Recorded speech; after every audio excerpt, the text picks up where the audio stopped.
からくりがあったんでした。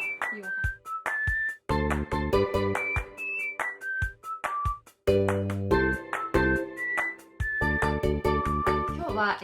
こちらの新刊の紹介をしたいなと思います。いつもね告知が遅くなって申し訳ないです。で今日もですね、今日は、前回はアーカイブ残せなかったんですけれども、いろいろ事情があってね。で今日も今文字反転しちゃってると思うんですけど、インカメで撮ってるので、今回も YouTube の方に紹介しますので、アーカイブの方をインスタにも残りますけれども、 YouTube の方でまた改めてご覧いただけたらと思って、またカメラの方回してますので、今回はねちょっとねいろいろ気をつけながらお話ししたいと思います。ありがとうございます。手に入りません。ありがとうございます。すいません。手元に少しね本が残りましたので、オンラインショップとかで販売してしまうと、ちょっと手数料とかがかかってしまって、逆に私の方が赤字になってしまうので、直接 DM で先着の方に販売をしようかなっていうふうに思ってますんで、またライブの最後の方でこちらは紹介していきたいと思います。ありがとうございます。こんにちは。買いました。ありがとうございます。なんかすごいこれまでにない売れ行きですよね。ムック本ってマスク本の時と同じぐらいのペースで多分売れてるなと思って、すごいありがたいです。こんなね薄いのに金額結構高いから、ちょっとどうかなってドキドキしてたんですけど、はい、で今日は、何をするかっていうと、まずですね掲載作品の紹介を毎回させていただいてますので、今回も、そちらの作品の紹介をしたいということと、あと、もう一つ、インスタの方で募集しているんですけれども、 YouTube のメンバーシップに関することも、少し触れたいなと思っています。メンバーシップどういうのなんだろうって多分ねわからない方もねたくさんいらっしゃると思うんで、そちらの方の細かい説明と、あと今実際アンケートを今日までにしようかなと思って、ちょうど休日なので今日までにしてどのぐらいの集計なのかなっていう今の途中経過のところを紹介したいと思っていますので、はい、よろしくお願いします。なんか曇り空になって、もしかしたら急に暗くなるかもしれないんですけど、今日はちょっとね電気つけて紹介していきます。はい、で質問がね見える距離にありますので、もしこれから紹介していく作品を見て、もうちょっとこの辺見たいとか、なんかリクエストがあればちょっとこういう感じで近づけて見せることができますので、よかったら気軽に声かけてください。まずね本の紹介からしたいと思います。で中身はですねちょっと QR コードとかも含まれてますので、そのまま映像としてこのインスタライブアーカイブ残しちゃうと編集ができないから、その中はね紹介できないんですけれども、まずですねどんな感じかなっていうのを昨日ねリール動画急遽作ったんですけれども、そちらの方をね見ていただけたらわかると思うんですけど、こんにちは、楽しみにしていました。本届いていました。ありがとうございます。アイディア満載ありがとうございます。なんかもしこの本でここが見たかったのにとかっていうのがあったら、ぜひ今限定公開で公開してますので、コメントに残していただければ限定公開の動画ができるようになってますので、今回は、そういう風にしましたので、直接私の方にコメントをいただくような感じにしていただいて、その歩行っていうかちょっと分かりにくい、ここ分かりにくいっていうところをより詳しく紹介できるような動画も作っていけるかなと思ってます。綺麗にきっちり作るっていうよりは、今も出してるんですけど裁断の紹介とかっていうのもあるんですよ。全体を通しての作り方と、これを定規を使って裁断をする方法っていう紹介もありますので、その一部に例えばカーブを縫うところだけもう一回もうちょっとゆっくり見たいとかっていうのがあれば、そこの部分だけ撮ってライブとかではできないんですけど編集して紹介っていうことができますので、よかったらねちょっと今までの本と違う感じで受け取られていただけたら嬉しいなと思います。はい、ありがとうございます。まだ届いていませんが購入しました。ありがとうございます。なんかねオンラインストアの方はやっぱり部数が限られちゃうのかなと思って、なんかどんどんなんか入荷してもらってるみたいなんですけど、かなりね初版の部数が多いんですよ、これまでの本と違って。なので売り切れるっていう心配はないと思うんですが、でも2年前のコットンタイムの最初の定規の時売り切れちゃったからね、なんかそういうことももしあったらと思うので、早い方がいいのかなとは思いますけどね。はい、ありがとうございます。あとなんか送料かかるなんかお店とかも出てるんですよ、 Amazon の方で。でもそれよりはちょっと待てば送料無料のがあるので、お待ちいただいた方がいいと思います。はい、ありがとうございます。で、動画の方はね、やっぱりちょっと1ヶ月くらいは置こうかなっていうふうに思っていて、もうね今ね、十何本か動画は上げてるんですけど、読者様向けに。それをね順次公開していく予定なんですよ、読者様以外の方にもいつも通りに。で今日は例えば YouTube をこういうふうにインスタライブやった編集を今日は上げてますけど、次の週もし何も上げるものがなかったらこの中の本の1からスタートしていきます。で掲載されてるものがもうね表紙に全部載ってるので10作品って限られてるんですよ。今回は、定規がメインな本っていうことで、定規を使ってできることということで作品をですね、ちょっとコメントがあれなのでこんな感じで紹介していきたいと思います。まずなんか表紙に載ってるこれはねくびれ定規といって、この定規を使ってそのまま作れる作品です。でこちらは巾着で、これがね一番簡単にできる IC カードケースっていうね、ラミネートの歯切れでできるものも加えました。なんかもっと凝ったものを入れたかったんですけどね。はい、であとバッグとかもこんな感じで、もう初心者向けにもう限定して今回は紹介させていただいてます。もう本当に基本のバッグみたいな感じで受け取られていただけたらと思います。あとはなんかね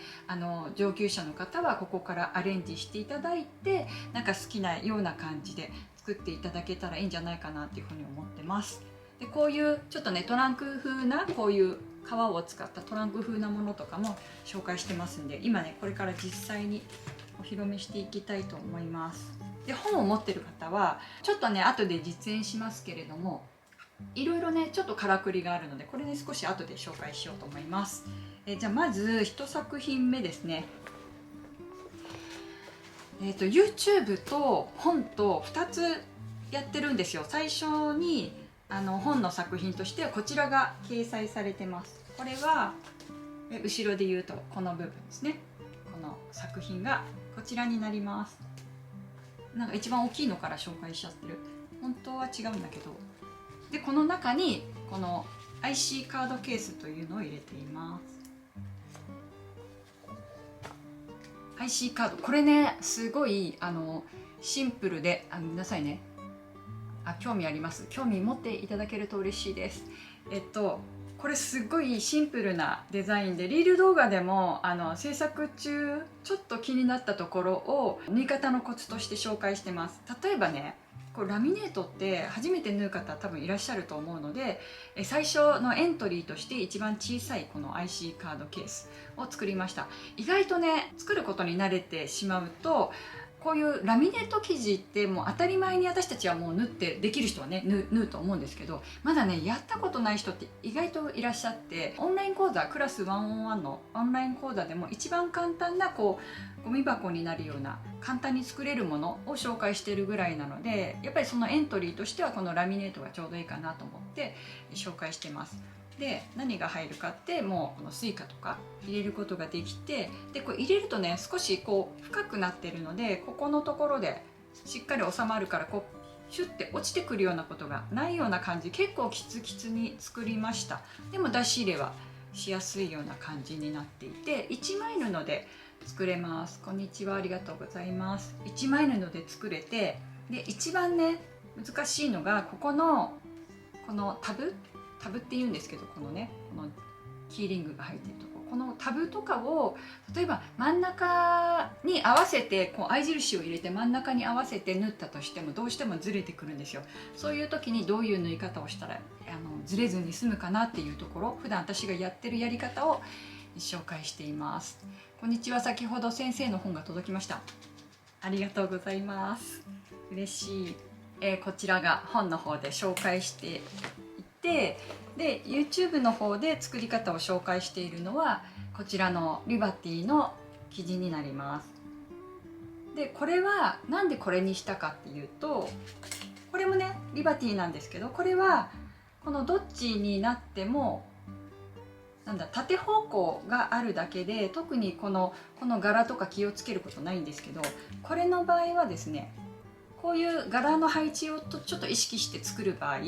どっち側に柄をメインに持ってきた方がいいのか、例えばこう内側にせっかく切ったのにこの内側になっちゃうってことよくないですか。そういうなんかちょっと気をつけるポイントなども動画の方で紹介しています。はい、でこれは裁断図とか特にないので、そのまま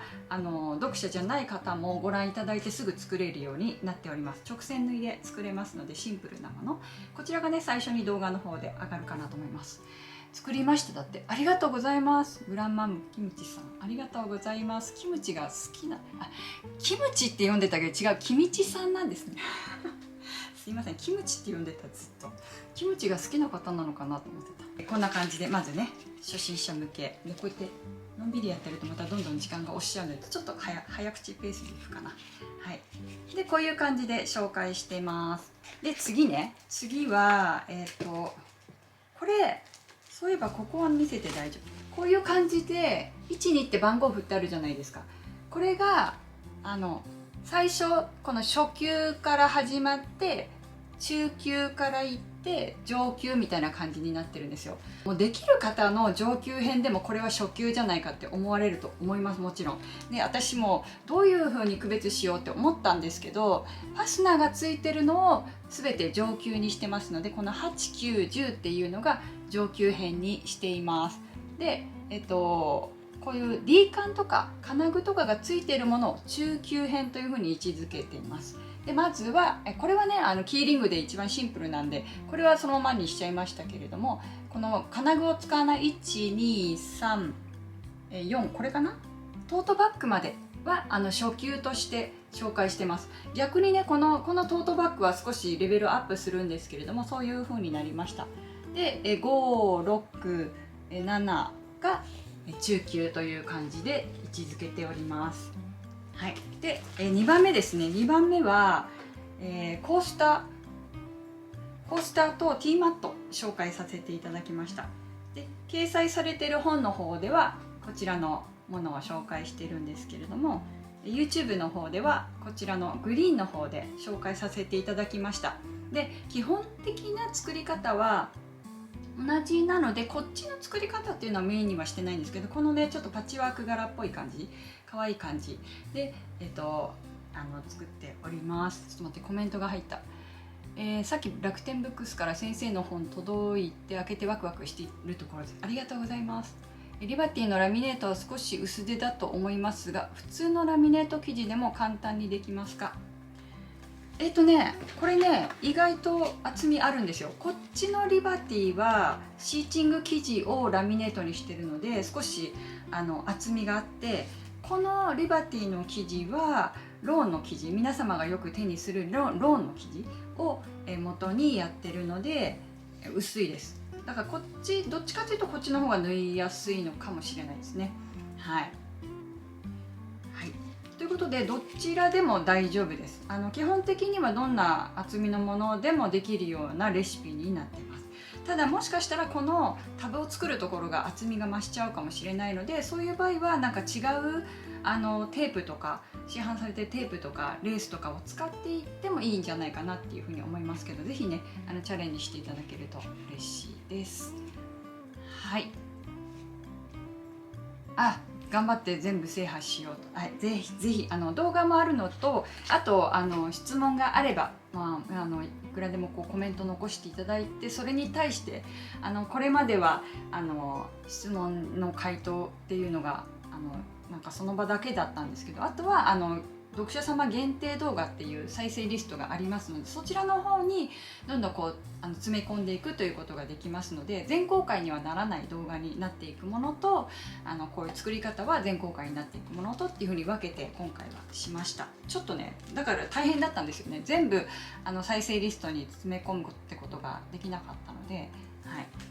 で、そういう感じでコースターやってます。でコースターってちょっと丸って難しいんですけど、こちらもね定規で作れるように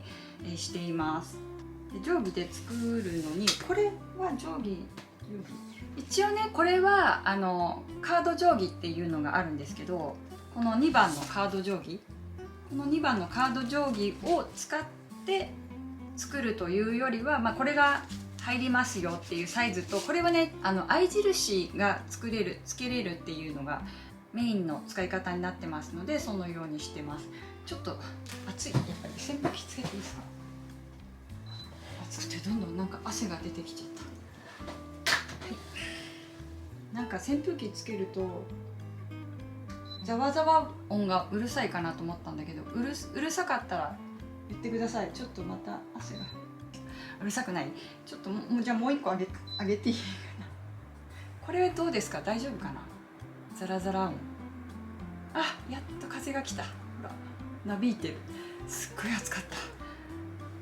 ダメだね、こう暑い状態でいるのは良くないありがとうございます。で、カード定規を紹介するのにこれを参考にして懐かしいですけど、これがどういう意味でできたかっていうと、こんな感じでぴったりこのカードにジャストサイズに合わせました。なんでかって、私よくお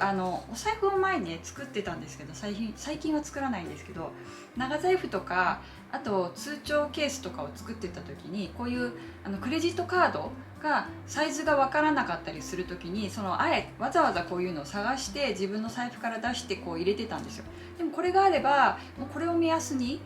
入れられるなと思って、そういう意味合いでもあって作りました。これすごい便利だと思うので、出来上がって使えば使うほどすごい便利な定規だなって思いました。はい、薄いですけどね、もう付録上しょうがない薄い定規になってます。これを厚くするともっと本の金額が上がっちゃうと思うんで、さすがに多分限界なんじゃないかなって思います。はい、付録定規だけどちゃんと使える定規です。はい、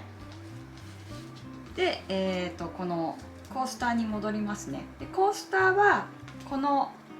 一番メインの定規の、ここの7センチのカーブのところを使っています。7センチのところのカーブを使って縫い代が入っている状態で、こんな感じですね。仕上げ方こんな風になってます。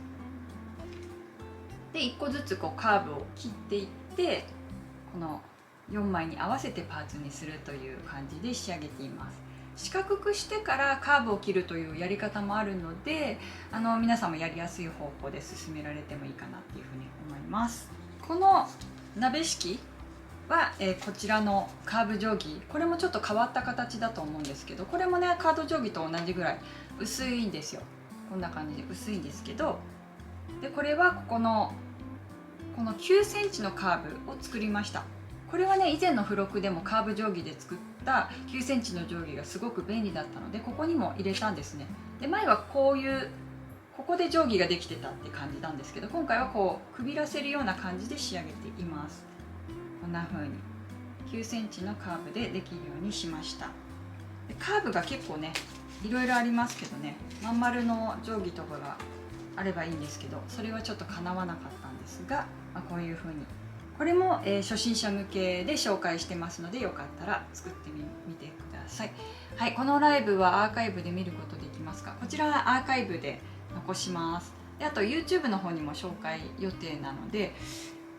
何もなければインスタの方でアーカイブ残る予定です。はい、で次は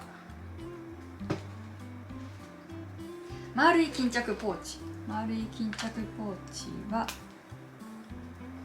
こちらですね。これが掲載されてます。これも実は以前 YouTube でちょっと紹介してはいるんですよね。はぎれで作ったものの作り方として、ちょっとフリルな感じになっているもの、内側がこの辺に来てて、こう前後で楽しめるような感じなのと、あとハーフサイズで紹介しているものと、今回はこのテープをつけるちょっとアクセントにしたようなやり方を紹介しています。でこの巾着って作り方いろいろあると思うんですよ。同じ形でも、例えばここだけ色が違うバージョンとかっていう作り方、内側をねバネポーチの作り方でも紹介してるんですけれども、こうやって内布をこう出してここの紐通し口に使うっていう作り方もあるんですけど、それをするとこのリボンとかが挟めなくなるんで、今回はこのリボンとかのこのレースとかの使い方の紹介も兼ねて、こういうデザインでそのまま紹介させていただいてます。で YouTube で紹介しているのはこちらの記事です。インスタのストーリーとかねご覧いただいている方は、見たことあるかもって思ってくださるかなとは思うんですけど、このトワルド・ジュイっていうね、このフランスの田園風景をこうモノトーンっていうかこう2色の色で作ったっていう柄がトワルド・ジュイっていうんですけれども、こちらとこれもねトワルド・ジュイの柄になってます。これフランスで購入してきた生地です。内布もね購入してきたんですけど、なんか両方とも3メーターずつだったんですよ。もう着分でカットクロスになってて、フランスってで減らしてくることができなかったので結構量あるんで、これはねキット化を検討しています。はい、これは楽しみにしていただけると嬉しいです。すごくねいい生地ですよ。これね YouTube でも紹介してるんだけど、なんだろうね、これちょっと不思議な感じのこのなんかラインが入ってる、この生地に筋が入ってるんですよ。こうポコポコってちょっと変わってます。で内側すごい迷って買ってきたこのグリーンのストライプ、なかなかやっぱり日本で見ることがない生地を手に入れたいなって思うとちょっと重いけど迷ったけど買いました。これねすごい配色良くて、グリーンと、グレーと白なんですよ。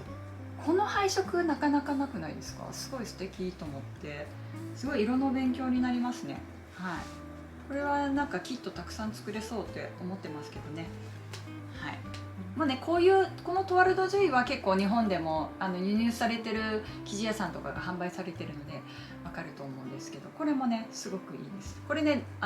売ってたけどまだ以前フランス行った時に買ってきた生地がなくなってなかったんで、今回は追加購入しないで我慢してきましたその代わりにこのグリーンの変わってるよね、このグリーンの生地にしました。これすごい全体がねすごいいろんな柄で散りばめられてて、最初小物どうかなって思ったんですけど意外といけました。このレイディーがここにいるんですよ。ちょっとこういう顔があるとさ、こう切るとこ難しいですよね。だからキットにする時ちょっと首ちょんぱになっちゃったりとかするといけないななんて思ってますけどね。はい、でこんな感じです。このカーブも同じくこの9センチのカーブで作りました。この9センチのカーブで作ってます。だからこうパターンって倒したところにこうやって線を描くような感じです。あとこれはねオリジナル生地で作りました。せっかくだから1個ぐらい入れておこうかなって思って思いつくのがこの作品かなっていう感じですね。トワルド・ジュイで合ってますよね。私間違っちゃったかな。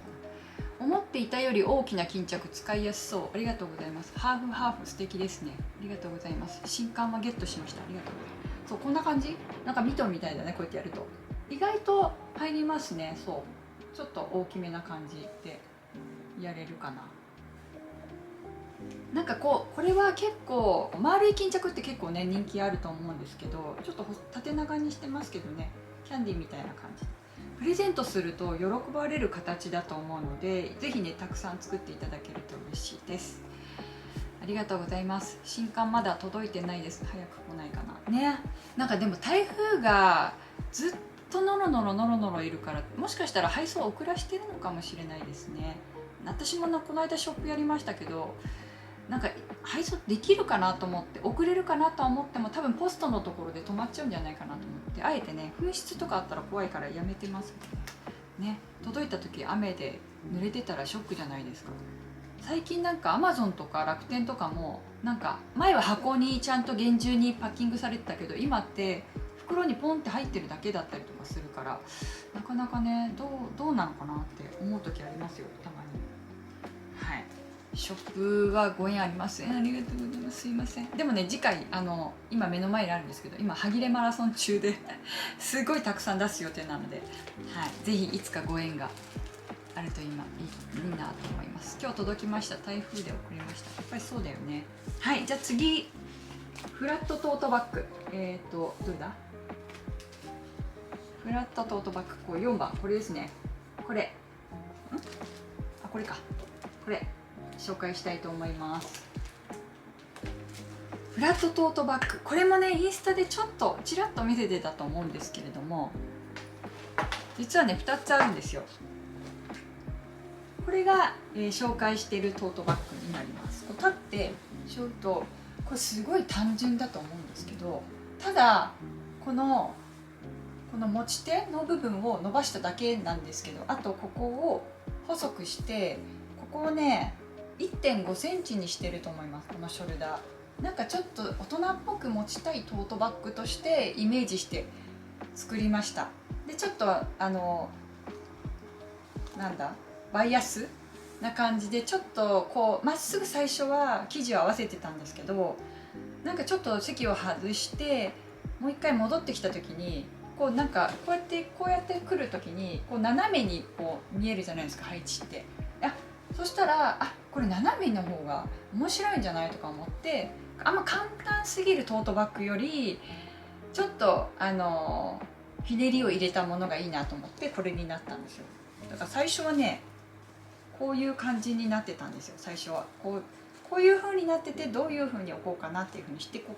んな感じでやったらこうなったっていう。でしかもそれを定規にこじつけてっていうかつなげていかなきゃいけないので、それでこのデザインを少しずつ仕上げていったって感じになります。で最初の試作品がこちらですね。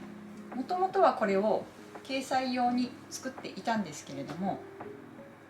この試作なんで、この三角の定規のところとかこういうところがね、縫い代で重なる部分が厚みが出過ぎちゃうことで、ちょっとこれはまずいなと思って、結構私はそういうのよけたりしてるんで、ここの縫い代とこのショルダーのこの厚みが重ならないようにしてみました。はい、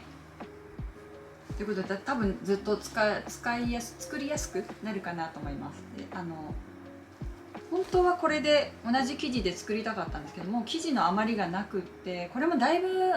登場してる生地なんですよね、いろんなところで。でも生地の在庫がなかったんで、これで最後だなと思って、はい、もうこれは写真では載ってるけど、こういうところがあるというところですね。であとこの中を開けると内ポケット、ちょっとひっくり返します。内ポケットをこれにはつけました。一応初心者向けとはしてるんですけれども、内ポケットいつも四角く縫うところをこういうタックを入れてこうマチをつけたんですね。こういう風に。で上級の方は例えばこの幅を自分で変えるっていうことができると思うんですけれども、初めて作る方がこういうこのタックのあるポケットを作る時のやり方なども動画で紹介していますので、よかったらこれも参考にしていただけたらと思います。はい、おしゃれです。ありがとうございます。切り替えの変化もいいですよね。そうなんですよ。最初はね切り替えするの2箇所に予定だったんですけど、最後に追加したのがこのちっちゃいやつ。これなんかこうやってそのままローズがここに来る予定だったんですけど、なんかここにもあったら可愛いんじゃないと思って、そうするとこことここのサイズが違うからなんか面白いでしょ。このデザイン的にもちょっとおしゃれな感じで、ハンドメイドなのっていう感じで、はい、思えるかなと思ってやってみました。でこれはですね、これは定規がなくてももちろんね直線だからできるんですけど、サイズも紹介をしていく動画ができてるんですが、そうするとちょっと若干ズレがあります。こう斜めに合わせていってるので若干ズレが出ちゃうんで、できれば定規がある方は定規を合わせていただきながら作っていただけるといいなと思ってます。最初はここでこんな感じで測ったものができて、こっちはこういう感じの三角を取ります。で一番下はこのちっちゃいこの三角みたいな感じになってます。はい、タック難しいですよね。でもなんか是非ねゆっくりやればうまくいくと思うんで、私も最初からできたわけじゃないからね、ゆっくりやればできるはずです。私がねタックでとことん頑張ったのはグラニーバッグでしたね。グラニーバッグでこのタックのあるグラニーバッグを作った時にすごい合わなくて、それが一番難しかったけど、懐かしいな。さてじゃあ次はくびれポシェットですね。くびれポシェットはこの表紙にもあるこの黄色いポシェットになります。なんかコットンタイムの表紙になったポシェットもあるんですけど、それにちょっと似てる感じになっちゃったんですけど、やっぱりね黄色が可愛いなと思ってこんな感じでポシェット作りました。でこの黄色の生地はデコレクションズさんのミモザという生地になります。で真ん中こうボーダーっぽくしたのはこれもフランスで買ってきた生地なんですよ、実はねこれなんかぴったりじゃないと思ってこれにしました。実は最初に出来上がったものがこれだったんですよ。これを最初提出してたんですけど、これの本のテーマが商用可能っていうことで、この真ん中に入れてるのソレイヤードの生地になってます。でこのソレイヤードの生地は商用不可なんですよね。一応ライセンスの関係で一般の人がこうハンドメイドして販売するっていうことが禁止されてる、著作権以上にちょっとちゃんと会社が扱ってるのがあるので、これやっちゃうとちょっと NG かなっていうことで、販売も NG なんですけど、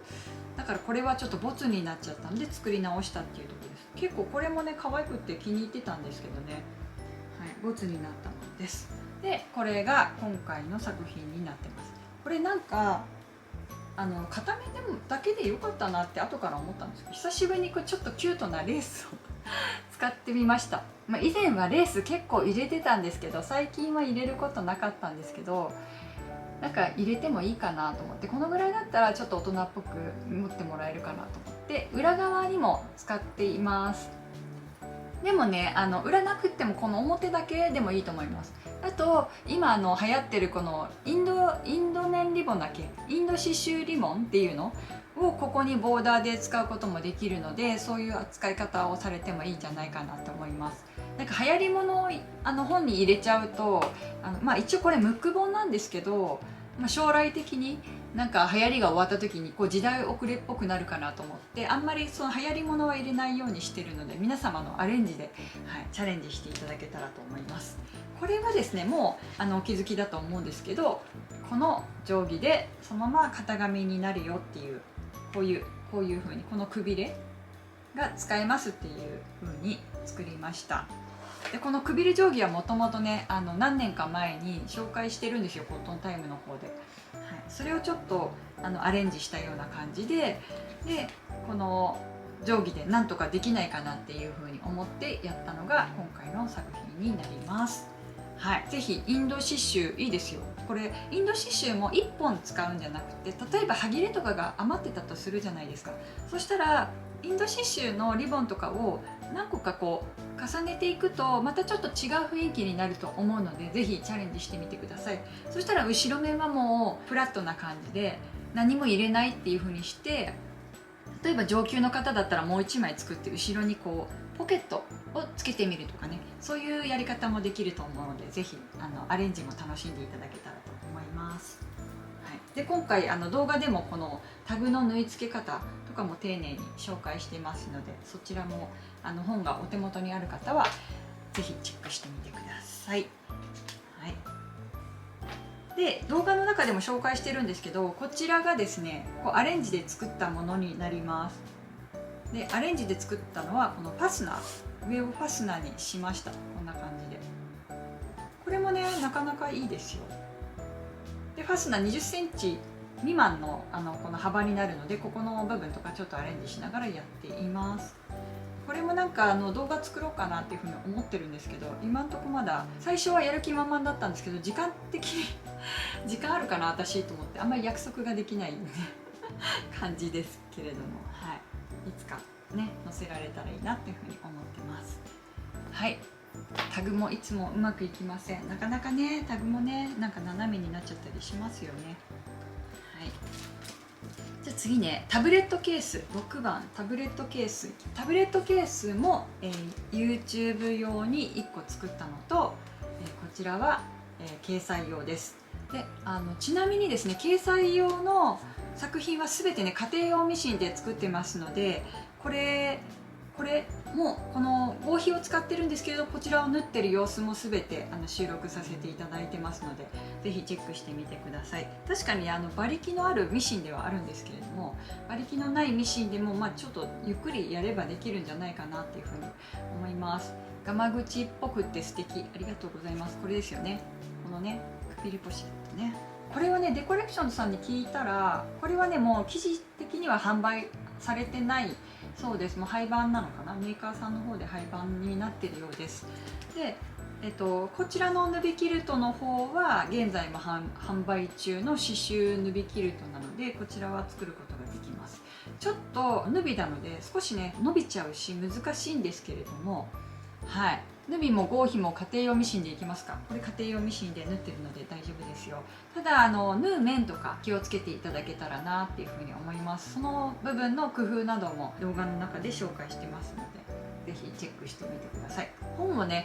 動画見てから買おうかなっていう方は、動画が出た後に本をお求めいただけてもいいかなと思います。こちらはね全て動画の方で紹介していきます。でこれはどこを使ってるかっていうと、もうこの見たまんまなんですけど、この定規で型を取ってます。このフラップの部分こんな感じで取りました。こっちにした方が分かりやすいかな。こんな感じ、こういう風にしてフラップの部分を作ってます。これでできるようにしました。で、このトランクのこの下の部分はこのカーブの部分をちょっと工夫しながら使ってみました。こういう風な感じで使っています。はい、こんな風に、なんか今すごく寒くなってきた。今度ちょっと温度下げます。上げるか。急に今度は何なんだろうこの温度。すいませんね、暑くなったり寒くなったり、すごい急に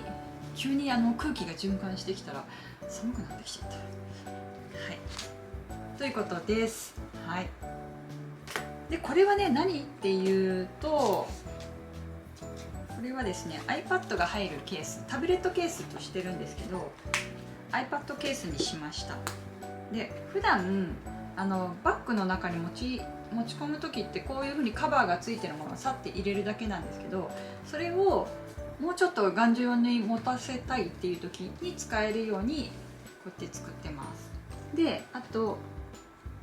ペンとかあんまり持ってる人いないかもしれないけど、ここにペン差しを作ってます。この中にペン差しを作ったの見えるかな。こんな感じ、ペン差しをね作りました。このペン差しの作り方もちょっと工夫してますんで、よかったら。はい、やっぱりスカート素敵です。ありがとうございます。あえてこのスカートにしました。でこんな感じでタブレットケースにしています。でちょっと難しいなっていうのは、この革に直接この内布を縫い付けるのはもう一発勝負なところがあるので、そこがねちょっと難しいかなっていう緊張感のある作品にはなってますけどね。はい、であえてここに D カン挟めるのを作りました。これもなんでかってキーホルダーとか使えばこうストラップみたいなやつ、チュッて自分で作って使えるかなと思って、こういうパーツを最初に作っておくと後々便利なので、あえてそうしてます。はい、家庭用ミシンといってもピンキリ、私のは税込み6万弱ですが縫えるでしょう。税込み6万弱だったら十分縫えますよ。今ね、そうね、防具学園の生徒さんが使ってるのが重機のミシンも一部使ってるんですけど、それも多分そのぐらいのランクだと思います。それ以上の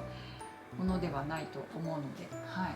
大丈夫です。ただね、針とかミシンの針とかを太くしないと目飛びとかが起きてしまうので、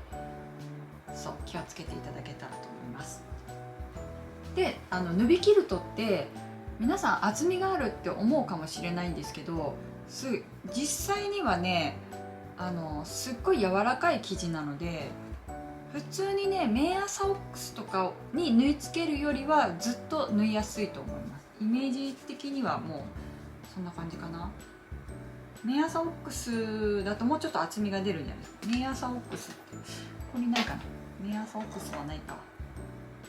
な、まあ、ちょっと厚みのある生地にのせるよりはこうヌビの方が柔らかくて縫いやすいですよ。実際にねやってみると面白い。はい、IC カードケースインスタライブ見ながらあっという間にできた。じゃあ今できたんだ。ありがとうございます。よかった。はい、ということで、はい、じゃんじゃんいきましょう。次はお散歩バッグですね。最初に紹介したお散歩バッグ、これね、お散歩バッグと言いながらグラニーバッグですよね。一番やっぱりなんだかんだ人気のある形じゃないかなと思います。で、私も手作りを始めた時は最初は菊池志保さんっていうね、こう布小物作家さんの本を見て布合わせから始めたんですけど、バッグ作ったのはその多分1年後くらいからかな、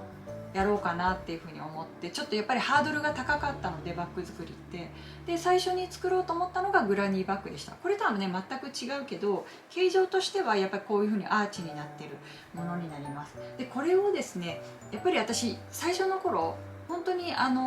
すごく憧れを持ってたんですけど、最初にこだわってたのがやっぱり誰かの型紙とかじゃなくて自分で考えたものが良かったんで、常にハサミで自分のこのイメージするものをハサミでカットして型紙を作ってたんですよ。だけどちゃんとしたやっぱり定規とかがあったらいいなって思って、でその数年後ぐらいにカバン定規ってもう今は100均とかで売ってるかもしれないんですけど、その当時1000円ぐらいでたまたま見つけたんですよ。でそれを買ってみて、でカーブとかを自分の作ったそのフリーハンドで作った型紙とかに当てたんですけど、なんかね決まった形になっちゃってなんか納得できなかったのと、この部分とかもなんかちょっと違うなって感じで、結局ねヤフオクとかで売っちゃったなっていう記憶があって、で今回定規を作るにあたって一番最初にもう絶対ここのカーブ作りたいって思ったんですよ。でそれでできたのがこの定規ですね。この定規のこの部分がこのバッグのこの入れ口になるというふうに考えました。だからね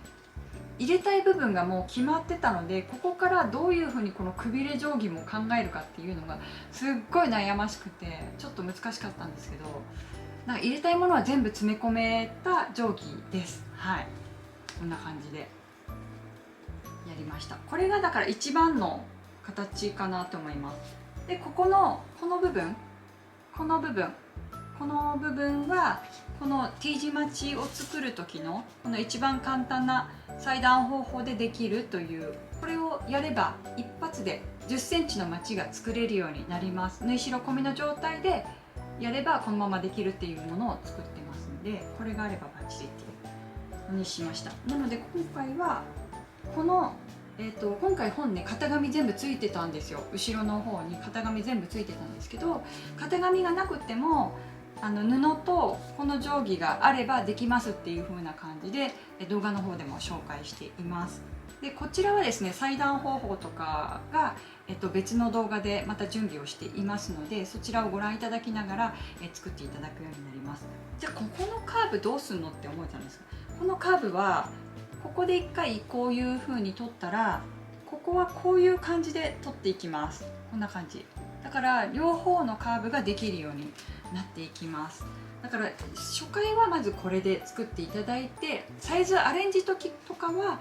ご自身でこうちょっとカーブとかを調整しながらなんか好きな形を見つけていただけたらいいなと思います。でサイズはですね、こんなサイズ感がわかるかな。お散歩バッグなのでそんなに大きくはないですよ。でこれもねリール動画で紹介してるんですけど、ペットボトルが縦に入るサイズにはしています。はい、だからちょっとお散歩行く時にこうペットボトル入れたりとかドリンク入れたりとかして持ち歩けるような感じ。意外とお散歩バッグと言いつつも中程度なサイズ感にはなってるかなと思います。こんな風にこんな感じです。はい、で、内側がこう D カンとかナスカンとかで留めるような感じにしました。でこれ難しいのはやっぱりここのテープですね。これね A4 は入らないサイズです。これ A4 入るよりは、iPad がちょうどっていうぐらい、 A4 っていうよりは B5 かな。A4 はね入らないな。今回のテーマはこれはね A4 ではなかったんで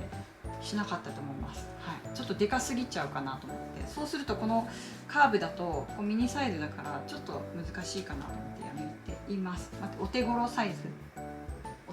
お手軽サイズか、お手軽サイズにしました。でここでまたポケット、ちょっと横長のポケットを入れています。だからね、例えばここにさっきのトートバッグのタックのある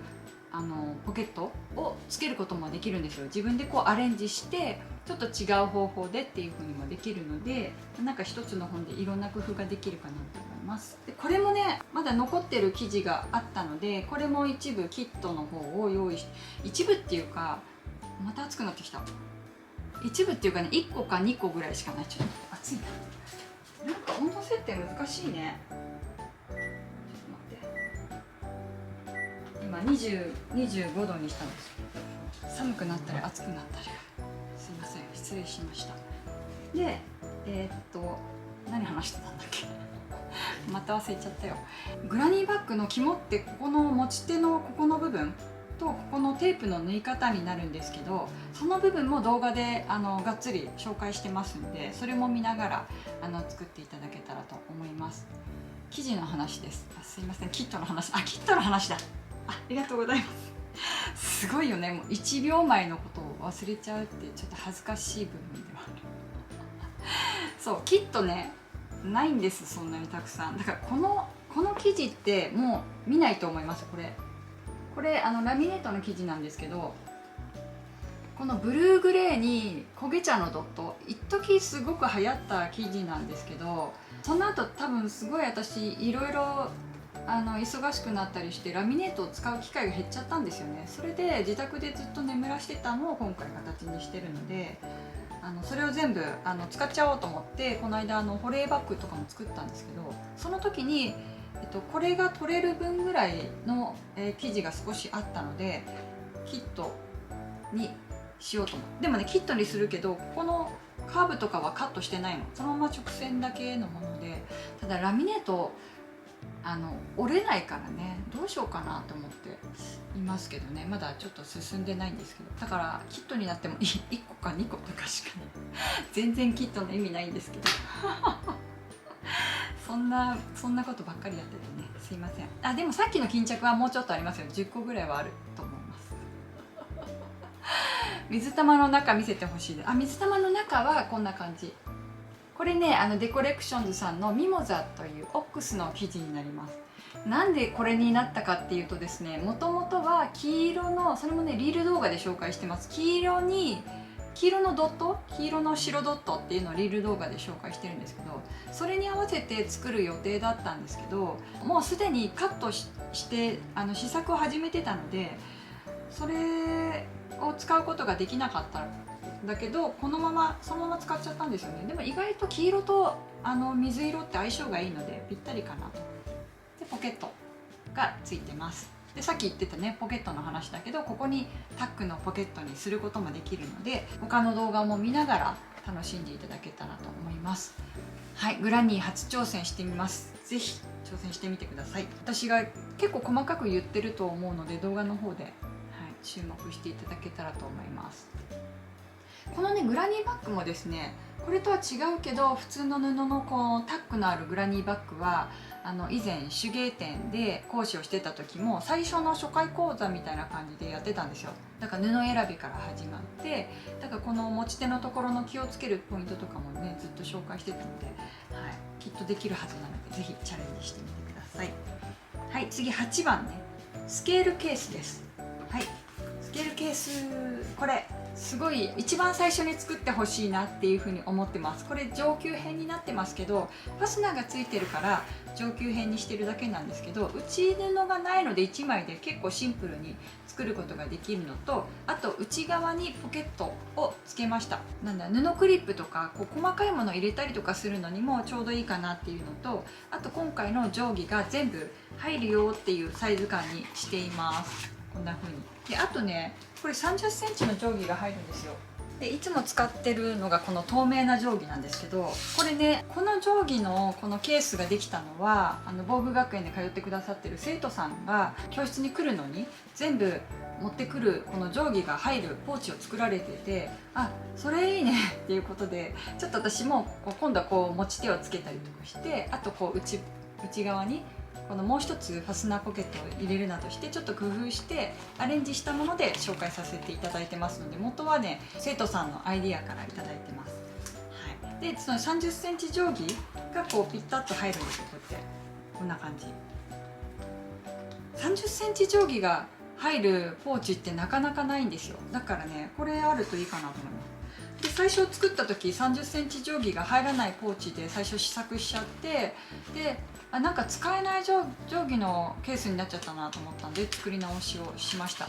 ラミネート生地は家庭用ミシンで縫えますか？縫えますよ。縫えるけどね、ラミネート押さえって言って、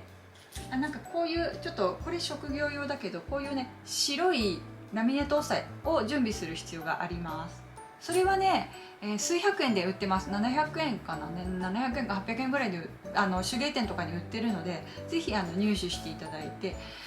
作っていただけたらと思います。これ定規ケース作ってみてください。これ収納できるようにこう引っ掛けられるようにこう持ち手っぽくしたんですけど、この間ね教室に持ってった時にこうバッグに入れてたらちょっとここの辺が見えて可愛かったので、ぜひおすすめです。でこれはですね、定規を使うというよりは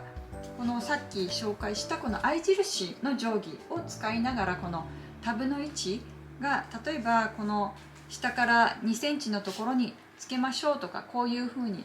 合わせましょうとか、そういう紹介をしています。でこれもね実は作ってるんですよ。またそれヤードで私なんかもううっかりが多くて、これも提出した後に作り直ししたのがこれになりました。そうこれもね良かったんですけどね、でもまあ暗いですからね、色がね。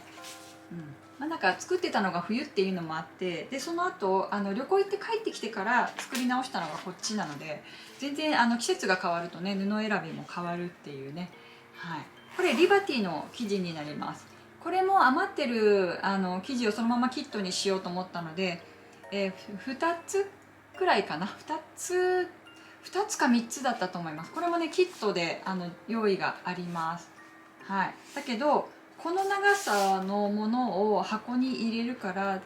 ちょっと端っこ折れちゃうかもしれないと思うんで、なんかそれをご了承いただける方に購入いただけたらいいなっていうふうには思ってます。はい、ぜひこれ届いたら一番最初に作ってみてください。なんか普通の生地で作れますかって多分質問来ると思うんですけど、普通の生地でも作れるけど、これはラミネートで作ってほしいです。もう普通の生地で作るとこういう風にはならないですか。こうなんかふにゃくちゃくたってなるじゃないですか。だからこう使わない時も綺麗に見えるという意味ではラミネート生地がおすすめなので、ぜひこれを機にチャレンジしていただけたらと思います。はい、もしねどうしても縫えない、この部分が難しいっていうのがあったらコメントをいただければその部分だけ歩行みたいな感じで配信できますので、ぜひチャレンジしていただけたらと思います。私の目標は全員が同じものを作れるというねいう本にしていきますので、買ったままにならない本っていう風にしてみたいなって思ってますので、ぜひねどんどんお気軽に質問ください。9番目はねスマホポシェットになります。スマホポシェットも最終的には3つになりましたけれども、本に掲載されているのがこちらになります。これもねあんまりこうひねったようなデザインをしなかったんですけど、こんな感じですね。このポケットとかもフラットな状態で、上級になってきたらここにタックとか入れればここがマチができて不安ってするんですよ。でそういう作り方とかもできるのでね、まずは基本の形をマスターしていただけたらと思います。ここにねイヤホン入れたりとか、あとここに、スマホ入れることもっていうかスマホ入れるためのポーチなんですけど、上はねこう何もつけないでそのまま仕上げたので、そのままソンって入れて持ち歩けるような感じにしてます。心配な場合はここにバネホックとかこうちょっと止められるような感じのもの、内側にスナップボタンを縫い付けてみたりっていう風にして、はい、やってみてください。そうなんですね、ラミネート確かにそうなんですよ。中のポーチを再度見せていただけますか。中のポーチ、これかな。これの中のポーチはこんな感じです。このポーチはこのポーチひっくり返すとね、どうなってるかっていうと、こんな風になってます。裏にするとね、ちょっと一回裏にしますよ。こんな感じ、こんな風になっているので、ここで縫い付けて留めてるような感じです。で、持ち手がさっき表側に見えたと思うんですが、持ち手の重なりが厚いところとかは全部避けて、こういうファスナーのところも避けてつけてますので、非常にね、縫いやすく仕上げやすくはしています。で、こう表に返す時の角の出す時も、この持ち手をギューッと引っ張れば、そこの部分がこうピッと綺麗に出てくるっていう風な工夫をしていますので、ね、非常に作りやすいと思いますよ、これ。ぜひぜひ作ってみてください。で、作ったらすぐ使えますからね。はい、で、なんかダダダダって入れて全部収まるっていうポーチになってますので、はい。ミルームのスマホポシェットと大きさは同じですか。ミルームの紹介してるスマホポシェットってなんだっけ、ラウンドのやつかな。どういうやつだったかな。ちょっとわかんない。ちょっと待って、見てみます。ミルームさんね、ミルームなんか最近過去に出した動画が結構見られるようになってるんだけど、ちょっと待ってね。スマホポシェット、あれかな、歯切れのですか。ミナペルホネンの歯切れのやつかな。ちょっと待ってね、これはここにあったはず。スマホポシェット何種類か出してますよね。で、これミルームさんの一番最初の、私のその新規講座の最初の布小物作りでやったのはこれですね。これは結構大きいから、なんかちょっとお買い物とかもいけるサイズです。これでサイズ比較すると全然サイズが違う。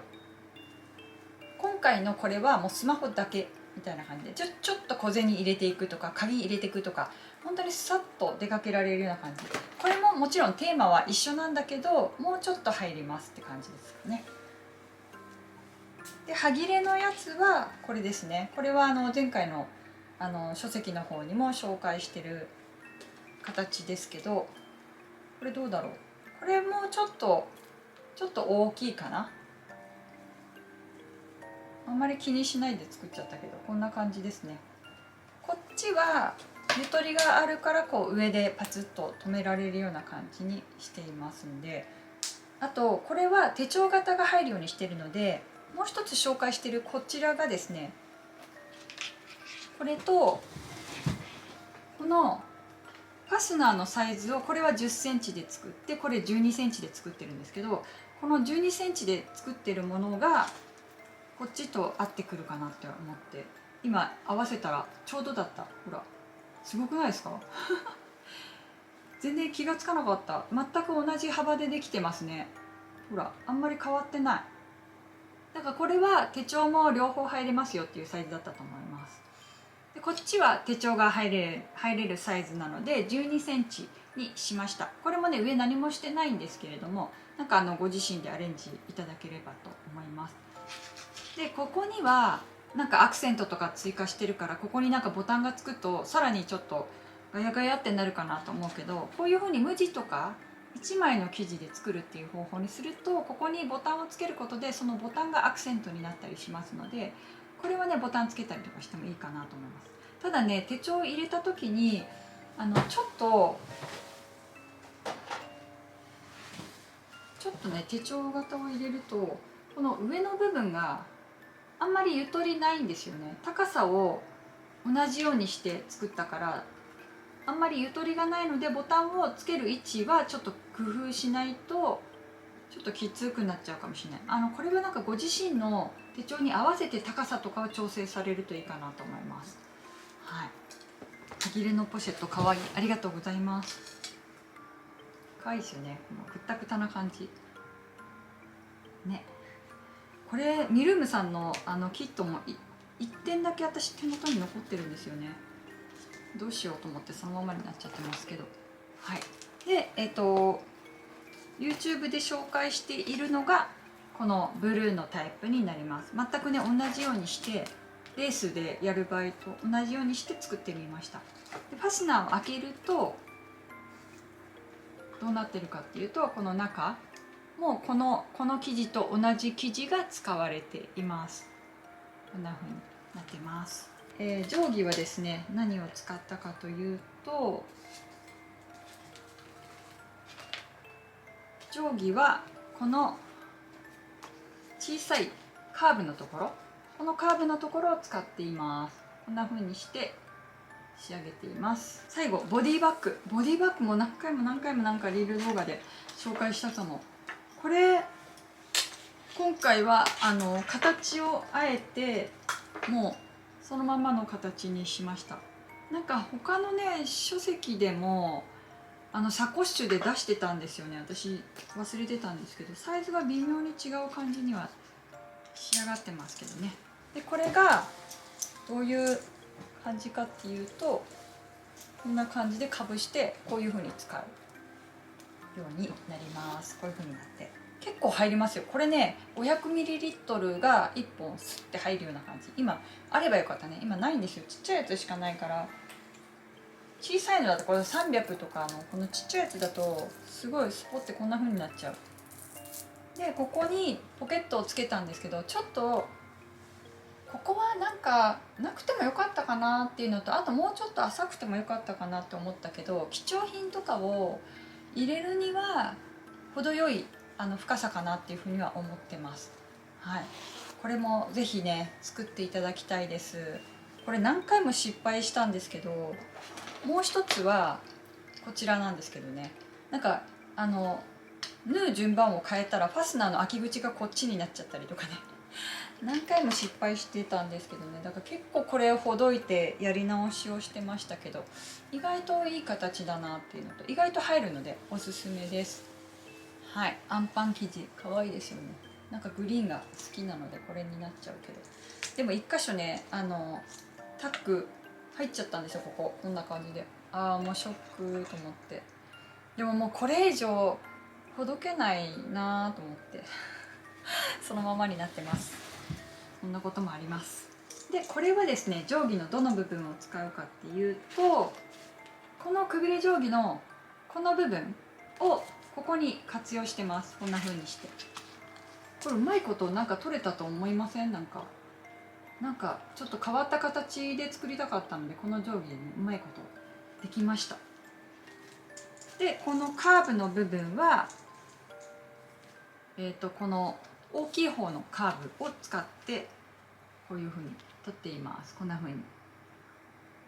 無地で男性用にもいいですか？男性用にもいいと思いますよ。あとなんかナイロンの生地とかで作ると軽くていいなっていう風に個人的にはね感じてます。ただなんかこういうかっちりした形にはねできないですけどね、まあ、男性用にいいなっていう感じですよ。こういうなんか四角いの、なんか例えばこうもうちょっと丸くしたりとかするともう少し女性っぽい感じにもなってくるけど、なんかカジュアルでいいと思う。こんな風にアンパン柄可愛いですよね。で動画で紹介してるのはこちらの花柄の生地になります。先ほどのね黄色の花柄生地の色違いなんですけど、この頃なんかこれユーワの生地なんですけど、この頃なんか色違いで出てたやつ、もうなんか何年も自分の好きな生地寝かしちゃって、ちょっとずつ使ってたので、もういいや思い切って全部使おうと思って、もう裏目もこれで作りました。すごいなんかでも作る時に気に入った生地だとねテンション上がりますよね。これもね結構好き。可愛くないですか？これも。でもここでこういう感じで内側はこういう風に、この内側もリバティじゃないユーアの生地にしてバイアスで留めています。で今回動画の中で紹介しているバイアステープの縫い付け方なんですけど、バイアステープの縫い方っていろいろ方法があって、こうくるっと回してこう包んだ時に内側から縫う方法と、あと側面この町側っていうのはこういうところね、こっち側にして縫う方法とこの側面を上にして縫う方法と両方あるんですよ。で私両方やってるので、こっちを縫う時は側面で仕上げる方法にしてて、で、スマホで撮ってるので縦動画を差し込んでます、その動画の中に。でメインの動画の方では、この側面の方にこうテープを最初仮止めして、側面側からこっちの側から縫うっていう風にしてるので、詳しく動画見ていただけたらと思うんですけど、なんかいろいろ方法があってやりやすい方法を見つけていただけたらなと思います。なんで変えたのかは分かんないんですけどなんでそうなってたんだろうと思って、そんな風にして作りました。そんなところですね。これで全部かな。バイアス苦手ですよね。いや私もすごい苦手だったんですよ。だから本当何回も何回もやりましたけどね。でもなんかだんだん上達してくるっていうか、コツがつかめてくる。あとやっぱ本に紹介するってなると、今までこうすごい自己流でガーってやってたのをちゃんとこう文書化するっていう風にこう整えていくと、この方が本当はやりやすいのかなっていうのを見つけてくることができて、だから私はこう教える立場になってから上達していったって感じですね。だから自分で縫う時になんかこれはこうやるんだよみたいなの喋りながら縫ってみるとどうですか？意外とそうすると上達するかもしれないですよ。ぜひぜひ参考にしてみてください。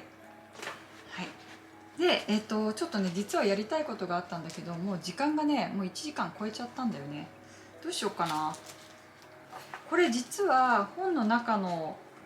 ことができるんだけど、どうしよう。いいか、切ったりするのはやめとこうかな、じゃあ今日は。で、まずね、じゃあこれ最後本の紹介になります。でも切ってもいいか、ちょっと長いよね。でもねこの動画もう1時間以上やってるから、もうちょっとだけ話してもいいですか？大丈夫かな。バイアスカーブはずれてしまいます。そうね、カーブもね結構ね究極でね、できるようになると面白いんですよ。私全然横道それますけど、このハサミシザーケース前回の書籍の方でやったんですけど、これもバイアスなんですけど、裏見すごい綺麗じゃないですか。これちょっとおーって慣れてくると、これ56個作ったんですけど、縫ってるのはこの表面側からで、裏の仕上がりはこうぴったり際にはいかないんですけど、だいたい全部いくつも縫ってもこの仕上がりはもう同じような感じになっていくんですけど、この急カーブをバイアスで縫う時の方法が分かった時に、おおって感じになりましたよ。これできるとすごいね、すごい楽しくなると思う。なんかできるとやっぱり嬉しくなるよね。延長 OK ですよ。すいません、ありがとうございます。ちょっともう YouTube も長くなりますけど、お付き合いいただけたらと思います。で別にライブやってるわけじゃないけどね。やっぱり回数重ねないと、そう本当回数は重ねるべき。そうね、重ねても絶対上達するわけじゃないけどね、私もそんなに今でもすごい得意ってわけじゃないけど、ちょっと自信にはなったかなっていう感じです。そうだ、あれなの、今日延長しても多分3時まで、多分ね福山くんがねライブやるんだよね多分。昨日もちょっと食卓で生地をカットしてたらライブが急に始まって、夕方5時ぐらいかなね。だから今日やるのかな。インスタライブのことを言ってたのか本当のライブのことを言ってたのかちょっと曖昧なんだけど、昨日生歌が聴けてもう感動して、インスタのストーリーに上げてますんで、聞きたい方はそのインスタのストーリーちょっとだけシェアしてますんで見てみてください。もう声が素敵すぎて、もう涙が出てくるようなライブでした。見ました見ましたねえでしょ。すっごいよね。そう、福山君優先なのでもう絶対3時までには終わらせますんで。見てました。そうアーカイブ。そうなんだ、アーカイブなのか。アーカイブに残すのが3時ってことなのかな。そうなのかな。今日やるわけじゃないのか。でも分かんないからね。分かんないよね。見た方見ましたマシャのファンいっぱいいる。そう2時間もあったんです。私ね始まったところから最初ちょうどそのキット作ってるところを動画撮ろうと思ってこうスタンバって始めようってした時にライブの通知が来たんで、こんな動画撮ってる場合じゃないとか思ってずーっと福山くんの声をBGM にしながらキット作ってました。そうなんだ、昨日がライブで今日がアーカイブなんだ。そう、3.7 万に最初さ、なんか2万3万いかなくってちょっとなんか拗ねてましたよねすごいそんな面があるんだとか思って、あとなんかカメラ見ながらちょっと髪型気にしてるとことか、なんかいいなこういうところ見れてと思って。そうなのか、今日がアーカイブなんだ。よかった、昨日見れて。すっごいよね。私全部収録しましたよ、昨日の歌ってるところだけ。皆さんそっちのけみたいになったようで、そりゃそうだよね。こんなもしさ電車の移動中とかにさやられちゃったらさ、多分私電車降りないで見ちゃうと思うでも降りてみるかな。家にいてよかったと思って、いやとんでもないものを見せてもらいました。すごい運が良かったと思って、じゃあ今日はとりあえずは安心だけど、でもマックスね3時かな。そんなにやるかな。15分ぐらいで終わらせたい。仕事じゃなくてよかったね。本当ですよね。いや絶対マシャのファンはいっぱいいるでしょう。まだねライブとか行ったことないんですけど、なんかいつか行ってみたいな。ファンクラブとかそういうのもねやんないけどね、大ファンです。もう昔からずっと。で結婚報告があった時はすごい脱線してる。結婚報告があった時は私お風呂なんかスーパー銭湯みたいなところにいたんですよ。でスーパー銭湯の露天風呂かなんか入ってて、その時に大きなテレビで急に結婚報告が入ってってなって、みんななんか女子ども全裸でってなってた。知らない人同士でみんなおばちゃんなんだけどそんななんかショッキングなことをずーっと見て、その後サウナに入っても見て、すごいなんか呆然としてました。でもなんか幸せ報告だったんで、私も結婚してるしね別にいいんですけどそうそんなことがありましたよ。なんか懐かしいね。あれも何年前なんだろう。いいや、話をじゃあ戻すとして、でじゃあちょっとだけこの本を手にした方がもうちょっと遊べることを少し紹介したいなと思います。でまずねこのカバーを開けると、このね中もねちょっとこだわってみたんですよ。そうここにね反対側にある写真はね、私がこの自宅のこのテーブルで撮ったものが最後に差し込まれました。嬉しいと思って。これまだ返し口閉じてないんだけど返し口を閉じてなくってごまかしながら撮ったやつ。このハートの最後の使い道っていうの、このラッピングの方法、このラッピングの方法とかは紹介してたんですけど、ボタン取れちゃったけど、なんか縫う方法でないかなっていうので、こういうのを紹介するのにちょっとだけ撮ってみましたんで、これはねリール動画する予定です。よかったらまた見ていただけたらと思います。でリール動画にしたらゆっくりな動画をその読者様向けにやる予定ですね。リール動画どうしても早く、15秒ぐらいで終わらせるっていう感じのテーマなんで。で内側がですね、カバーの中気づいてなかった。やったー、嬉しい。そうこれちょっと中を焦げ茶の色に変えてもらって、単色なんで1色しか選べなかったんですけど一応焦げ茶にしました。で後ろ面がどうなってるかっていうと、こう方眼になってるんですよ。で動画の中でもよく入れてるのがこのオルファーのこのカッティングマットなんですけど、このカッティングマットがあるとやっぱり綺麗に線が引けたりとかカットできたりとかするので、カッティングマットとしてはいいんですけど、カッティングマットがなかったとしても、例えば生地に線を引くって、カッティングマットはロータリーカッター使うからあるわけなんですけど、ロータリーカッターがない方は線を引くじゃないですか。そういう時にこれがあるとすごく便利だなと思って、例えばこういうなんか布とかを当てて、こういう風に当てたとして、こういう風に定規を合わせてこの状態で線を引きましょうっていう時にすごく便利なんですよ。でこのカバーが本が大きいから結構テロテロしちゃうのと薄いので結構外した方が使いやすかったりするんですよ。なんで作業中は外していただいてこの本を裏面にしてこの状態でこうなんか生地の作業をこういう風にするとかっていう風にしてもらえるといいなっていう風に思って方眼にしました。これぜひね活用してみてくださいね。で中を開けると中にもここ方眼になってるんですよ。ここももちろんね使えるんですけど、でもこっちを使うよりはやっぱりこうしっかりした丈夫な状態でやる方がいいかなっていうふうに思ってます。でもう一つあるのがこの定規がついてるところ、これをね綺麗に剥がしてみてください。これね本の中で紹介できなかったのは剥がせますってなってこう紙に直接貼っついてるので切れちゃったりしたらクレームの原因になっちゃうなと思って、そのままもうこの動画を見た人とか出版社の方が紹介しない限りは知らないかなっていう情報になります。これをねゆっくりね剥がしてみて、そんなにねぎっちりついてる感じはないんですけど、ちょっと私も初めて剥がすんで意外とねスムーズに剥がせますよ。でこれでこう綺麗に剥がせたじゃないですか。そしたらねこのページこういう風になってるんですよ。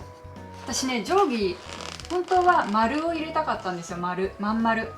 の定規ってなくないですか？なんかまん丸を入れたかったんだけど、でもやっぱりもうちょっと活用方法を考えるとまん丸だけだとちょっと使い道が一択になってしまうので入れなかったんですけど、この型紙も半分のものになっちゃったりとかするので今回はまん丸の型紙を作りたくってここに入れました。なのでここね実は切れるように破線を入れてもらったんですよ。これ面白いでしょ？ここに破線入れてるんです。こことこういう感じで、なのでここをね今から切りますね。実際にここを切るんです。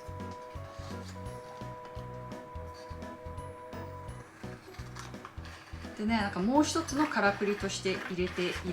分になります。まん丸の型紙って自分で作るのも難しいんですよ。だからね本が届いた人はそれだけでは気がつかないと思うんだけど、でここではいこんな感じで切り取れましたよね。でこれがあとは丸く切って、ただちょっと裏面ベタベタしてるからここはなんとか工夫してもらってなんか違う紙貼ったりとかして型紙になりますので、これまん丸のもの。この丸はね、何かっていうと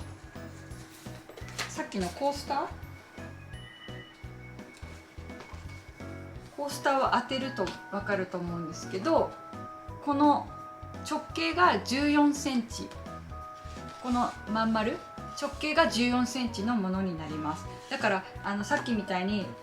カーブを作るのに1個ずつこうやってってやっぱりずれちゃうわっていう時は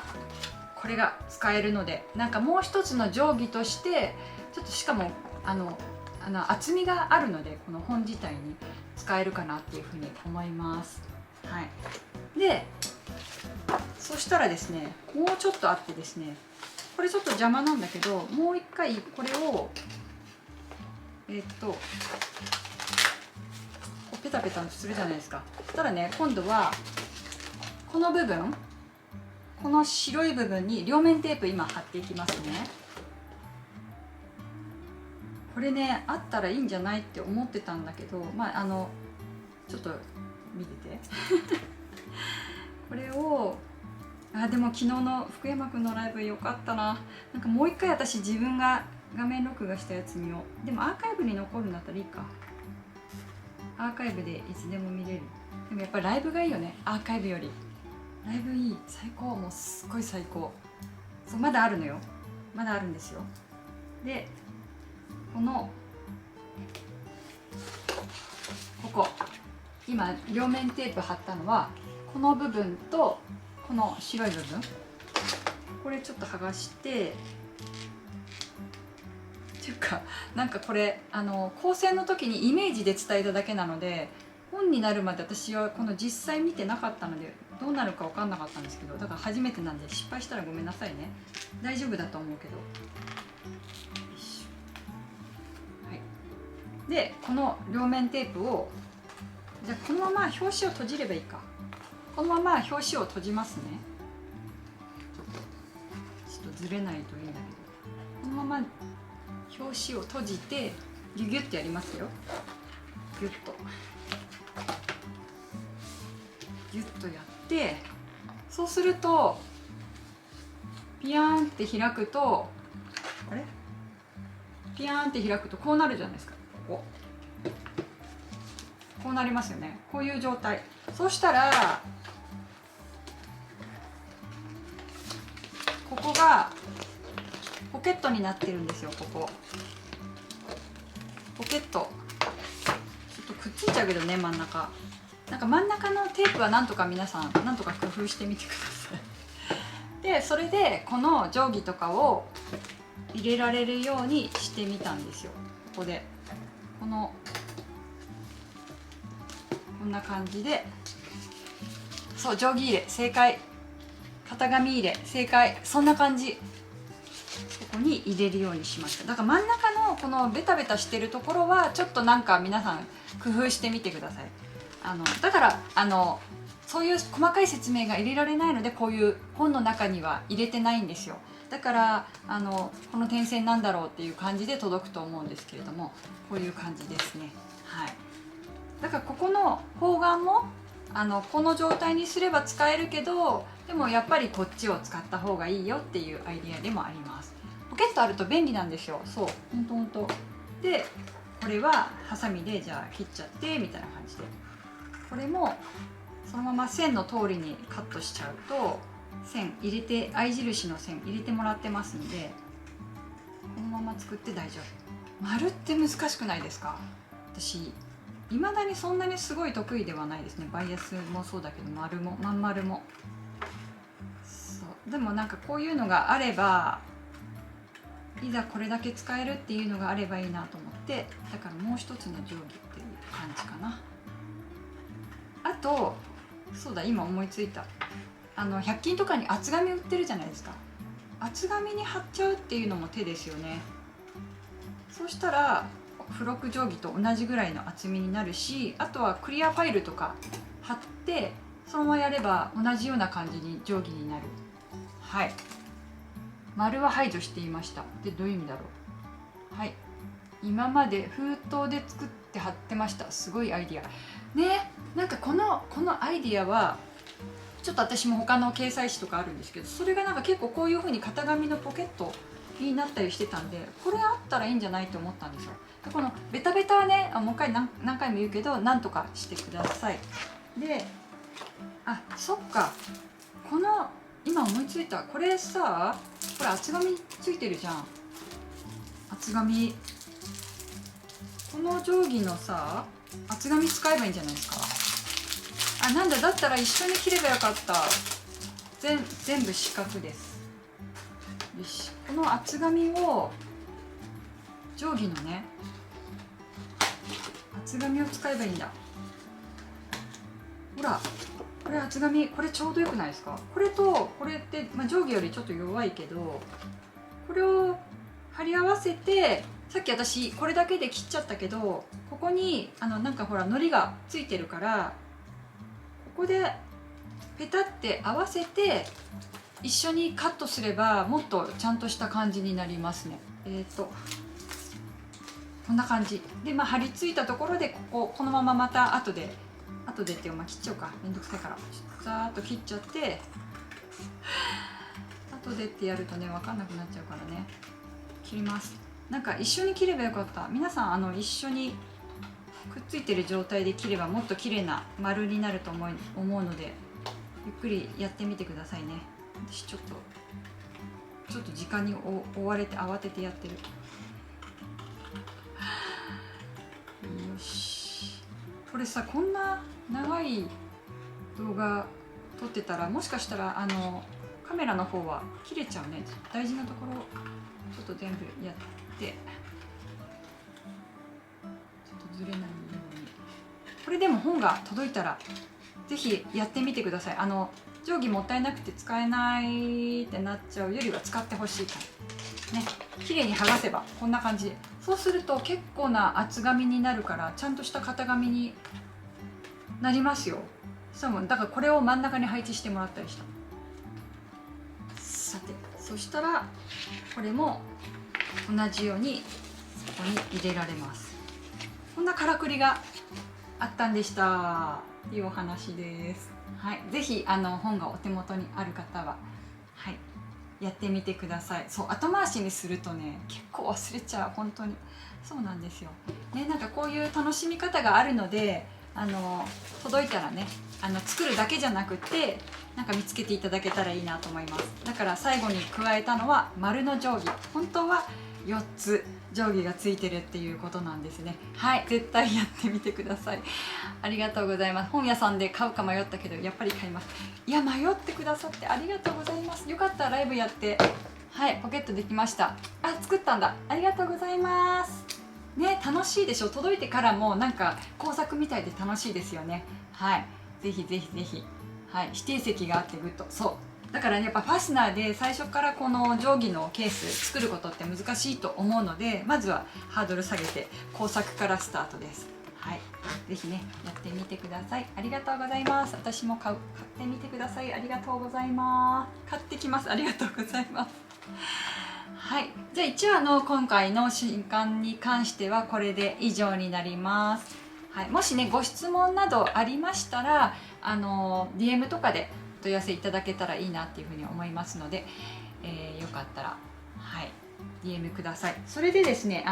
本が、手元に5冊ほどですね残ってて、もう一回教室があって教室の後また在庫残るかもしれないんですけど、もし直接お求めいただけて、あとゆうちょの振り込みか楽天銀行か PayPay の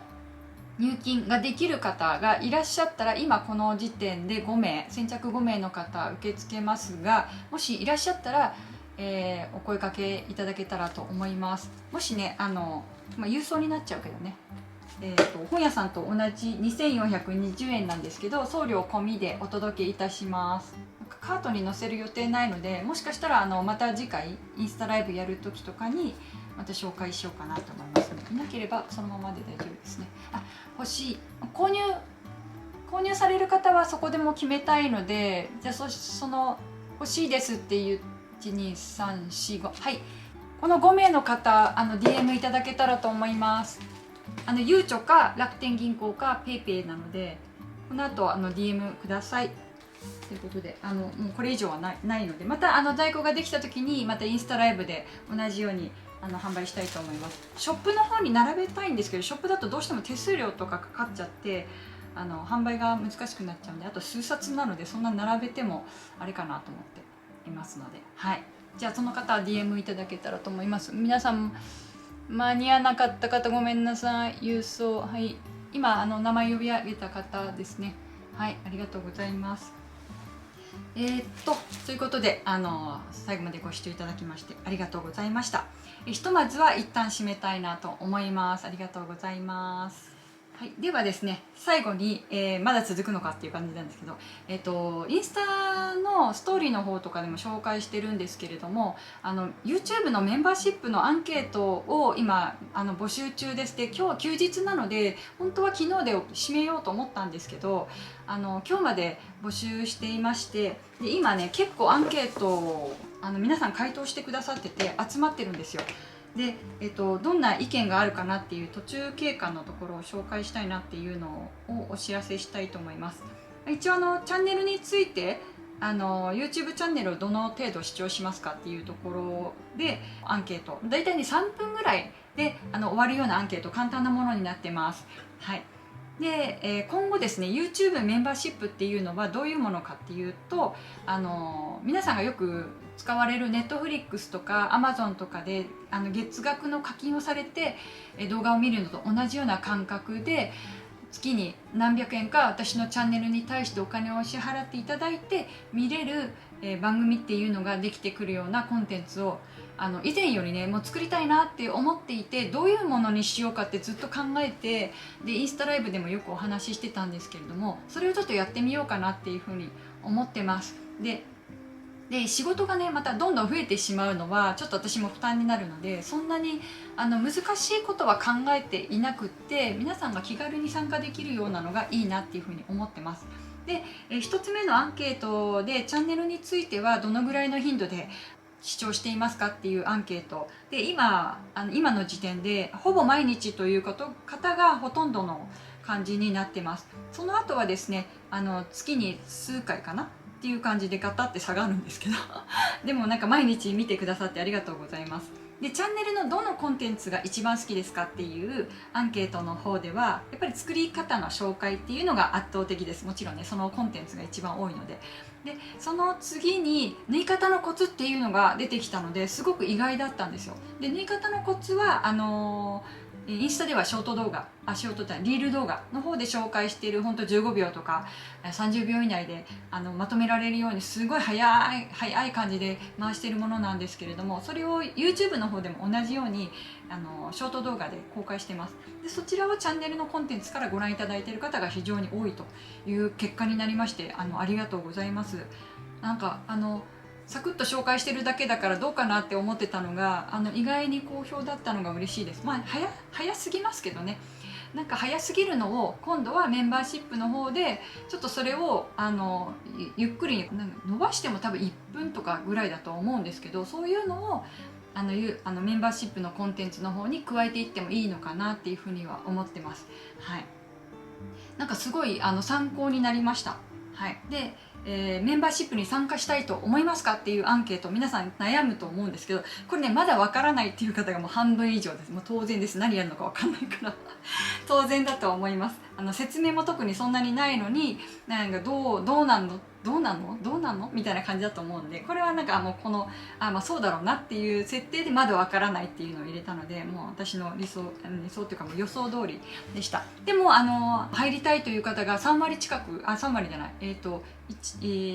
そうだね、3割近くいらっしゃって、それもねすごくありがたいなと思ってます。本当にはい、ありがとうございます。3割、そうだね、3割ぐらいですね。あとはまだわからないという方がね、はい、いいえの方も一部いらっしゃいます。やっぱり有料はそんなに賛成しないっていう方もいらっしゃると思うので、貴重なご意見になってます。ありがとうございます。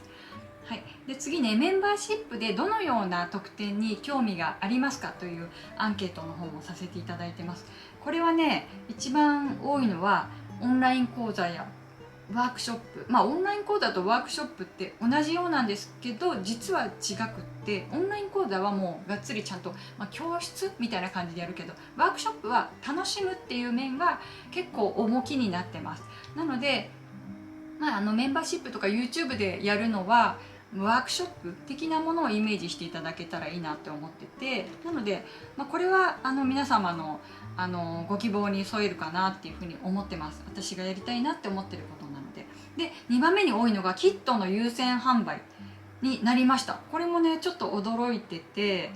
でやっぱりそうなのかなっていうのと、やっぱり YouTube とかで紹介しているもの、作品とかをサンプル販売としてショップの方で販売することがあるんですよ。訳ありというか、もう金額を結構普段の金額より落とした状態で販売することがあるんですけど、なんかそしたらこのキットの優先販売とこの作品販売っていうのをメンバーシップでやってもいいなっていうふうに思っていて、でそうすると私もこのショップの住み分けができて、今新しくこの YouTube 用にベースのショップを今ね立ち上げてるところです。はい、なので、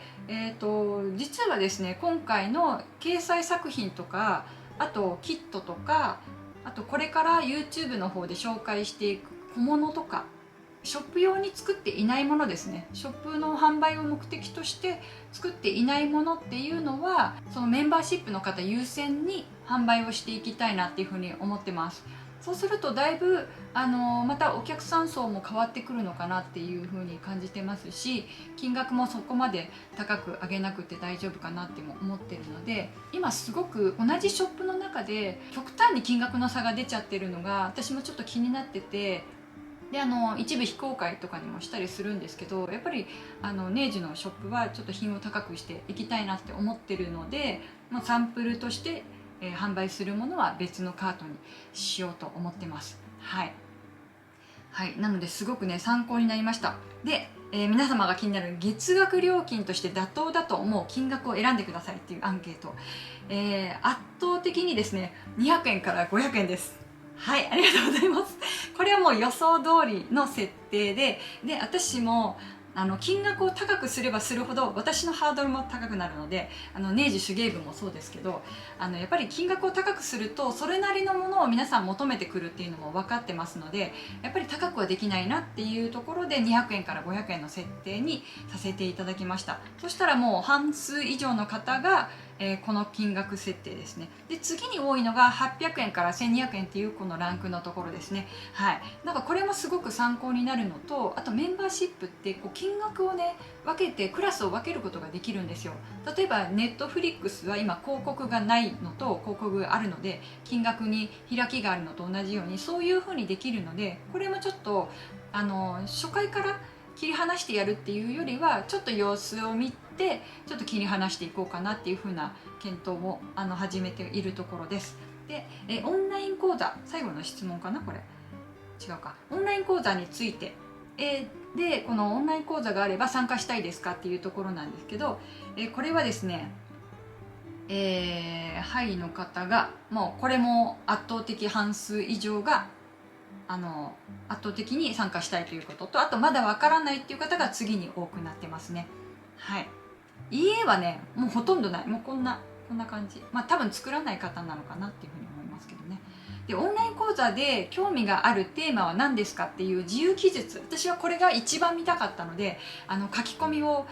してもらいたかったので、今回匿名のアンケートとしてやらせていただいたんですよ。でこれで皆さんがどういうものを本当に求めてるのかっていうのが見れて、で何かなって思ったら、やっぱりねバッグを作るのがね圧倒的に多くて、みんな布小物とかちっちゃいものよりバッグ作りがやっぱりいいんだなって思って、なんかこれはすごい参考になりましたね。洋服作りとかなんかなんだ縫い方のコツとかっていうのもあるんですけど、それはなんかメインのコンテンツでできるかなって思うので、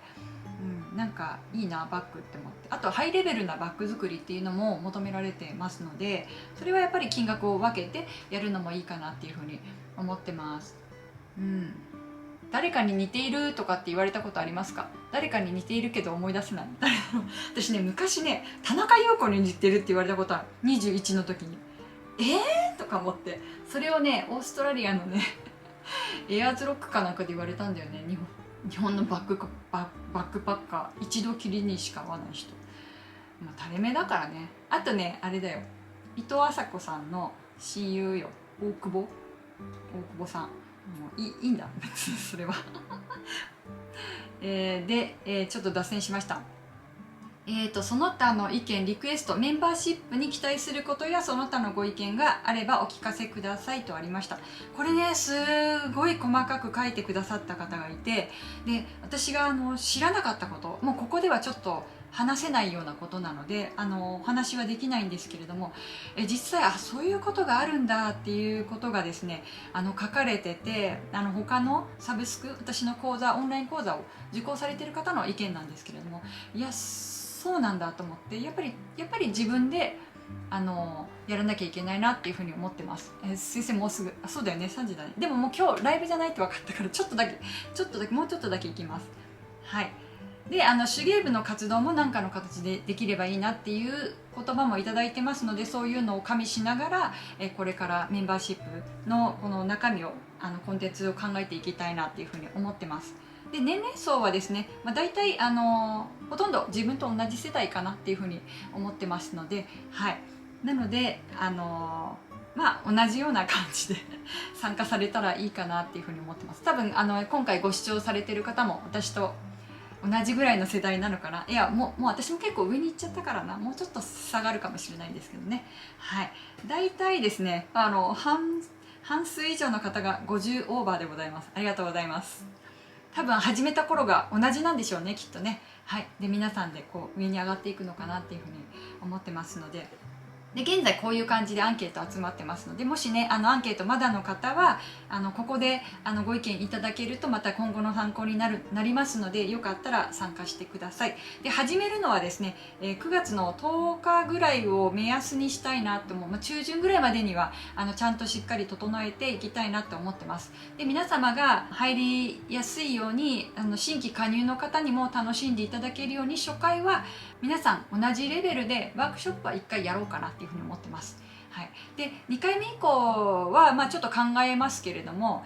やっぱりね低料金でやりたいんですよ。最初やっぱ200円ぐらいで最初始めて、優先販売とかを皆さんご負担なくできるようにまずはして、その後500円とか490円かなぐらいがなんかいろんなメンバーシップ調べるとそのぐらいなので、そのぐらいでやっていきたいなって思ってますので、最初は200円ぐらいから始めて、ランクをつけて500円ってこう二極化にしていきたいと思ってます。はい、なので最初はそんな感じでスタートする予定です。はい、で、ショップもその、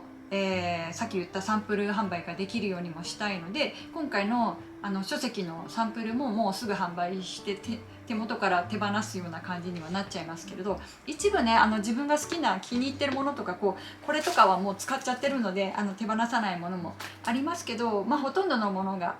並べられるかなって思ってます。あとキットとかもさっき言ってた本当1個とか2個とかしかないものもそちらのショップの方で販売しようと思ってますので、あと巾着とかもそうですね、そういう風にしてでそちらで販売して、もし在庫が余ったらショップの方で販売するかもしれないし、そのままもう常時オープンにしていくか、期間を持って販売期間を持ってやっていくっていうふうにも考えてます。この辺はまだざっくりとしか考えてないんで、はい、そんな感じでしたいなと思います。そう200円ってありがたいですっておっしゃるかもしれないですけど、例えば200円でも例えば100人の方が集まれば、単純に2万になりますけど、そこからYouTube から手数料とかなくなってそのまま差し引かれるので満額いただけるわけじゃない、大体半額ぐらいになるのかなと思うんですけど、そういう風になるとワークショップも意味があるなって思っているので、まずはそこから始めてみようかなっていう風に思います。そこからなんかもうちょっとコンテンツを増やしていったら、やっぱり作る人ばっかりじゃなくて、その作品とかキットだけが欲しいっていう方もいらっしゃると思うので、そういう方にはそのまま200円で続けていただいて、もうちょっとコンテンツが増えていくっていう風になってきたら、その500円の方で視聴できるように移行していく。いつまでも見れる動画にはしないので、初期メンバーだけが見れるようにはしたいなっていう風には思ってますので、そういう風に考えてます。はい、皆さんちょっとざっくりですけれども、はい、よかったらね皆さんが楽しんでいただけるようなコンテンツにしていきたいと思いますので、